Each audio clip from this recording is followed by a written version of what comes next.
Good morning. Welcome to the Burnham Brief. I'm your host, Danny Burnham. We do our best here to bring you fascinating news stories minus so much doom and gloom. We'll see if that still holds up by the end of this episode. We've got a few news stories today that we're going to cover just briefly. That's why it's called the brief. We're not going to take up a ton of your time, but the United States Senate has just taken crucial steps toward ending the longest government shutdown in history. After 40 days of political stalemate, a bipartisan breakthrough has finally emerged. We're being fast and loose with words here, I get it. But it's paving the way for government to reopen as soon as, or as early as later on this week. The Senate has voted to advance a funding bill.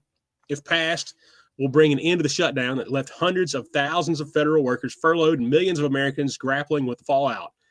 The deal, which is negotiated by a group of moderate Democrats and Republican leaders, is a significant development in the ongoing political gridlock that has gripped the nation's capital.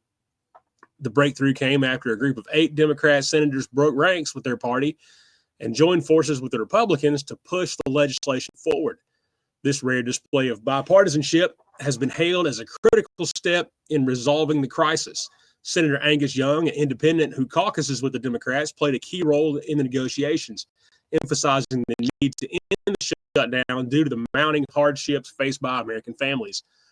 The bill, known as Continuing Resolution, or CR, if you've heard it called that, will keep the government funded pre-shutdown levels. I'll get through this. It includes provisions to protect federal workers from baseless firings, reinstate those who have been wrongfully terminated, and ensure that federal employees receive back pay as required by law. The deal also concludes a commitment from the Trump administration to rehire government workers who were fired at the start of the funding lapse. However, the path to reopening the government is not yet clear. The measure still needs to be voted on in both the Senate and the House of Representatives. While the Senate has taken the first step, the House, where Republicans hold a majority, will also need to approve the deal. House GOP hardliners have expressed some reservations, but senior Senate Republicans have been working behind the scenes to address the concerns and avoid any last-minute conflicts. The 40-day shutdown has had far-reaching consequences. Airlines have canceled thousands of flights, and there have been a widespread disruption in air travel. Federal programs from food assistance to child care have also been severely impacted, leaving many Americans in a precarious situation. The shutdown has also highlighted a political divide in Washington, with Democrats pushing for an extension of the Affordable Care Act subsidies and Republicans seeking a more conservative approach to government spending. As the Senate moves closer to a vote, all eyes are on the House to see if they will follow suit. The deal, if passed, will fund the government through January 30th, providing a temporary reprieve from the current crisis. However, the underlying issues that led to the shutdown remain, and there are already concerns about potential future shutdowns as the next funding deadline approaches. We talk about avoiding doom and gloom on this show, but there are some things that you just have to touch because they're historic, because they're important, because they're monumental, whatever you want to call it. On this day, 50 years ago, this was one of those things. The SS Edmund Fitzgerald, a monumental freighter, met its fate in a ferocious storm on Lake Superior. This tragic event marked the end of the vessel's impressive history and the beginning of a haunting legacy that would resonate through popular culture and the hearts of those who remember the 29 crew members who perished. As the 50th anniversary arrives, the story of the Edmund Fitzgerald and the song that it immortalized it, The Wreck of the Edmund Fitzgerald by Gordon Lightfoot, continues to captivate and commemorate the lives lost on that fateful night.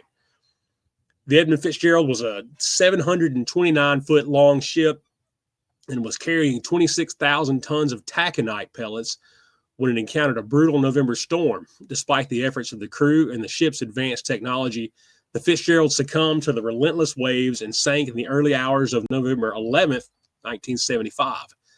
The exact cause of the sinking remains a subject of debate, with theories ranging from improperly closed hatches to outright structural failures.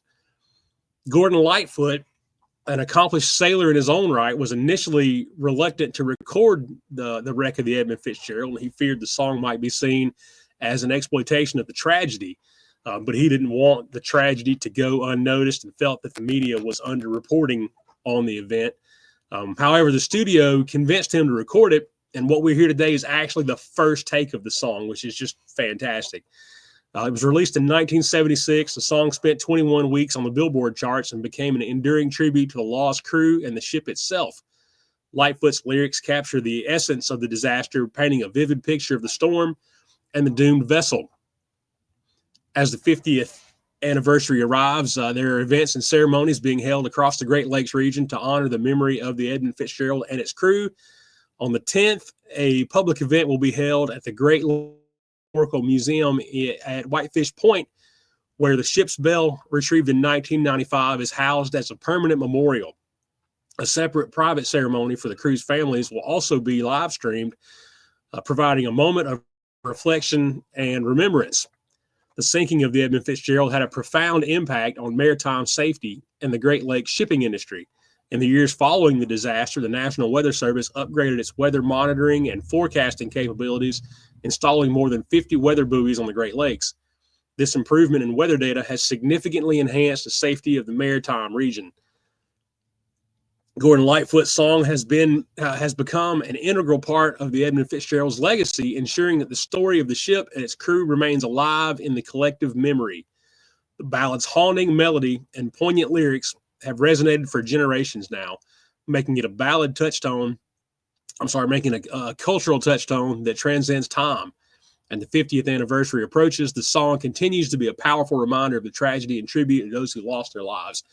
The Edmund Fitzgerald story is one of heroism, tragedy, and enduring memory, kept alive by the echoes of Lightfoot's song and the annual commemoration that honors the lives of those lost on that fateful night.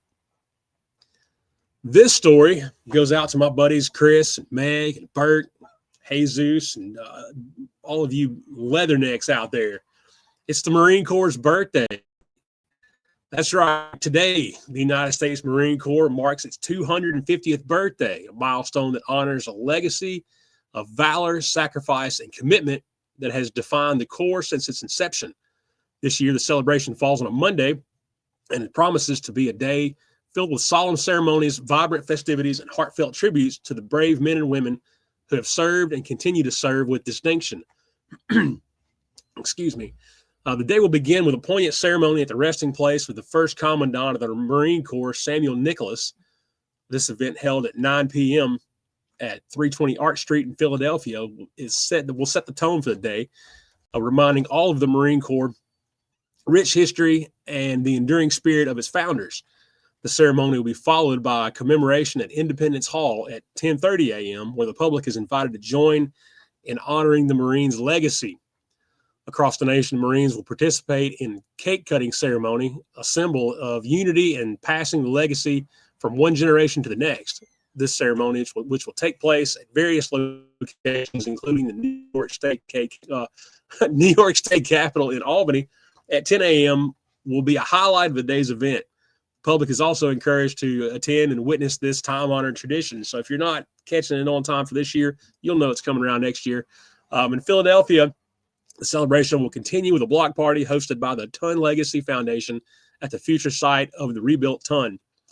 This event, which will start at 11:30 a.m., will feature performances by the United States Navy Marine Corps veteran David Bray, Marine comedian Bryson Banks, and the American Bombshells. That sounds like a ton of fun. Excuse me. The block party will include guest speakers, community booths, and food trucks, offering a day of entertainment and engagement for all. As the Marine Corps celebrates this significant milestone, it's a time to reflect on the values of honor, courage, and commitment that have guided the Corps through 2.5 centuries of service.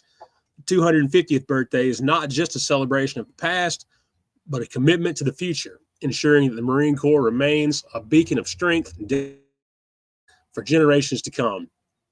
Join the Marine Corps and the nation in celebrating this historic occasion as we honor the past, recognize the present, and look forward to the future of the Marine Corps. Semper Fi, Marines. Our Bible passage of the day is John 15:13, which echoes the previous article.